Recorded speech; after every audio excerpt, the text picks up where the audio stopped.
আজকের আলোচনা দাউদ ইব্রাহিমকে নিয়ে কিভাবে সে বিশ্বের অন্যতম কুখ্যাত অপরাধী হয়ে উঠল আর কিভাবে তার এই ভয়ঙ্কর রূপান্তর ঘটল চলুন সেটাই দেখি। গল্পটার শুরু কিন্তু বেশ অদ্ভুত। ১৯৭০-এর দশক। তবে কোনো অপরাধের আড্ডা থেকে শুরু নয়। এর শুরু হয়েছিল মুম্বাই পুলিশের একজন সৎ নীতিবান অফিসার ইব্রাহিম কাসকারের বাড়ি থেকে।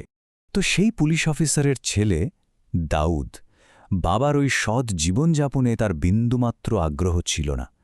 তার নজর ছিল এলাকার গ্যাংস্টারদের দিকে। ভাবুন একবার, ওই দামি গাড়ি, অঢেল ক্ষমতা, এগুলোই তাকে টানত। আসলে দাউদের লক্ষ্যটা প্রথম থেকেই একদম পরিষ্কার ছিল। সে হতে চেয়েছিল আন্ডারওয়ার্ল্ডের টপ বস, আর এই বিশাল স্বপ্নের পথে তার প্রথম পা ফেলাটা ছিল ডোংরির রাস্তায়, ছোটখাটো অপরাধের মধ্যে দিয়ে। ক্ষমতার সিঁড়িতে তরতর করে ওঠার জন্য মাত্র ২০ বছর বয়সে দাউদ যোগ দিল মুম্বাইয়ের তখনকার অন্যতম বড় একটা গ্যাংয়ের সাথে। আর সেখানেই সে সোনা, ঘড়ি, অস্ত্র এইসব পাচারের একেবারে গোড়ার কথাগুলো শিখতে শুরু করে। আর হ্যাঁ, ভেতরে ভেতরে নিজের ছকটাও কিন্তু কষছিল। কিন্তু দাউদ তো আর ১০টা সাধারণ গ্যাং মেম্বারের মতো অনুগত সৈনিক ছিল না। সে ছিল অনেকটা সুযোগের অপেক্ষায় থাকা একটা সাপের মতো। আর সেই সুযোগটা চলে এলো একটা কিডন্যাপিংয়ের ঘটনায়।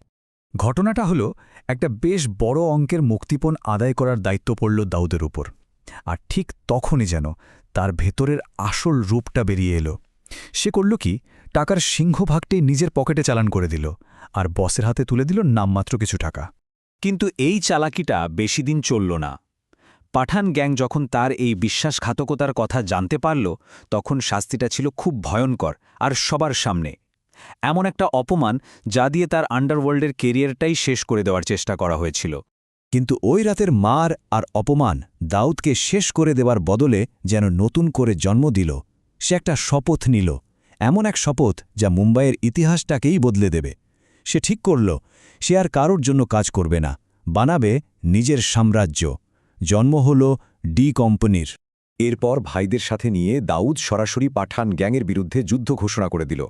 আর তখন থেকেই মুম্বাইয়ের রাস্তাগুলো বলতে গেলে রক্তে লাল হতে শুরু করল। এই গ্যাং ওয়ারটা একেবারে ব্যক্তিগত পর্যায়ে চলে যায় ১৯৮১ সালে। পাঠানরা অতর্কিত হামলা চালিয়ে দাউদের বড় ভাই সাবিরকে বুলেটে ঝাঁঝরা করে দেয়। ভাইয়ের লাশ দেখে দাউদের ভেতরে যদি সামান্য মনুষ্যত্বও বেঁচে থাকত, সেটাও যেন মরে গেল। সে নিল এক ঠান্ডা মাথার ভয়ঙ্কর প্রতিশোধের শপথ। আর সেই প্রতিশোধটা ছিল একেবারে সিনেমার মতো, ভয়ঙ্কর আর দুঃসাহসে।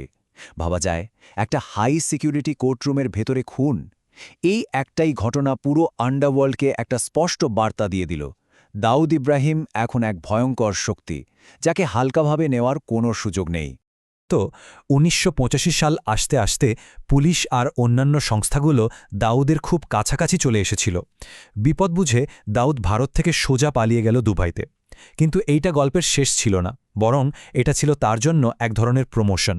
দুবাইয়ে বসেই দাউদ তার গ্যাংটাকে একটা গ্লোবাল সিন্ডিকেটে পরিণত করল, অনেকটা একটা মাল্টিন্যাশনাল কোম্পানির মতো। আর সেই নিরাপদ আশ্রয় থেকেই সে ভারত জুড়ে তার হিটম্যান আর এজেন্টদের বিশাল নেটওয়ার্কটা কন্ট্রোল করত। আর তার কন্ট্রোল ধরে রাখার পদ্ধতিটাও ছিল সাংঘাতিক। সে নিজের লোকদের মধ্যেও এমনভাবে চাল চালাত যে কেউ টেরও পেত না। যেমন ধরুন, তার এক বিশ্বস্ত লেফটেন্যান্ট ছিল রোমা নায়েক।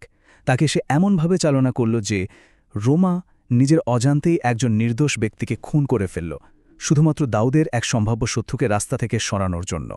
তার আরেক প্রতিপক্ষ অরুণ গাউলির সাথে শত্রুতা তখন চরমে পৌঁছল যখন গাউলির লোকেরা দাউদের বোনের স্বামীকে খুন করে। এর বদলা নিতে দাউদ যা করল তা কল্পনারও বাইরে। একটা হাসপাতালের ভেতরে ঢুকে চলল শোয়ে শোয়ে রাউন্ড গুলি। রোগী, ডাক্তার সবাই ভয়ে ছোটাছুটি শুরু করে দিয়েছিল। এত কিছুর পরেও, এত নৃশংসতার পরেও দাউদের পরিচয় ছিল একজন গ্যাংস্টার। কিন্তু দেশের ভেতরে এমন একটা ঘটনা ঘটল যা তার এই পরিচয়টাকেই চিরদিনের জন্য বদলে দিল। কিভাবে একজন সাধারণ স্মাগলার ভারতের মোস্ট ওয়ান্টেড টেররিস্ট হয়ে উঠল? এর পেছনের মূল কারণটা ছিল ১৯৯২ সালের বাবরি মসজিদ ধ্বংসের ঘটনা। এই ঘটনার পর দেশজুড়ে যে দাঙ্গা শুরু হয়, সেটাই এক নতুন আর ভয়ঙ্কর সম্পর্কের দরজা খুলে দিয়েছিল। এই সুযোগটাকেই কাজে লাগালো পাকিস্তানের গোয়েন্দা সংস্থা আইএসআই। তারা দাউদের কাছে একটা প্রস্তাব নিয়ে এলো। প্রস্তাবটা ছিল আইএসআই দাউদ আর তার সাম্রাজ্যকে সব রকম সুরক্ষা দেবে। বিনিময়ে দাউদকে শুধু নিজের দেশের সঙ্গে বেইমানি করতে হবে, আর দাউদ সেই প্রস্তাবে রাজি হয়ে গেল। আর সেই চুক্তির ফল কি হলো তা সামনে আসতে বেশি দেরি লাগল না। ১৯৯৩ সালের ১২ই মার্চ। এই দিনটা মুম্বাইয়ের ইতিহাসে একটা কালো দিন। ২৫৭, এটা হলো সেদিন নিহত হওয়া নিরীহ মানুষের সংখ্যা। পরপর ১২টা বোমা বিস্ফোরণে কেঁপে উঠেছিল গোটা মুম্বাই শহর। বোম্বে স্টক এক্সচেঞ্জ থেকে শুরু করে এয়ার ইন্ডিয়া বিল্ডিং, ব্যস্ততম জায়গাগুলোতে হামলা চালানো হয়। পুরো শহরটা যেন একটা মৃত্যুপুরীতে পরিণত হয়েছিল। আর এই সব কিছুর পেছনে ছিল দাউদের ডি কোম্পানি। ব্যাস, মাত্র একদিনেই তার রূপান্তরটা সম্পূর্ণ হয়ে গেল।